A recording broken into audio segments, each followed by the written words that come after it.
وعلیکم السلام ورحمۃ اللہ وبرکاتہ۔ پہلے عرض کیا ہے کہ اگر کنفرم کوئی مشرک ہو تو اس کا جنازہ جائز سمجھ کر پڑھنے والا خود بھی دائرہ اسلام سے نکل جاتا ہے، نکاح ہوتا ہے تو ٹوٹ جاتا ہے۔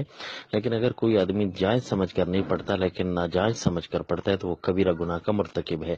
لیکن تیسرا آدمی ہے نہ جائز سمجھتا ہے نہ پڑھتا ہے، بلکہ صرف وہاں کھڑے ہو جاتا ہے تاکہ میری ناک نہ کٹ جائے، تو یہ آدمی بھی اللہ کو پسند نہیں۔ اللہ کو وہ آدمی پسند ہے جو کھڑے ہوں اور دین کے معاملے میں بالکل واضح باتیں کرتے ہیں، جس طرح کہ سیدنا ابراہیم علیہ الصلوۃ والتسلیم نے فرمایا، سورۃ الممتحنہ 28ویں پارے میں آئی ہے ان کا واقعہ۔ تو چونکہ ان کا واقعہ اللہ نے ہمارے قرآن میں بیان کر دیا تو اس کا مطلب ہے اللہ تعالی ہمیں بھی ان کو فالو کرنے کا حکم دے رہے ہیں۔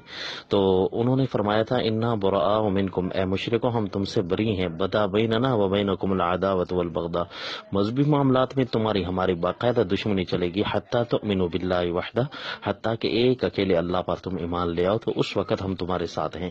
تو لہذا مشرک کے جنازے میں صرف منہ دکھانے کے لیے بھی وہاں نہیں کھڑا ہونا جائز۔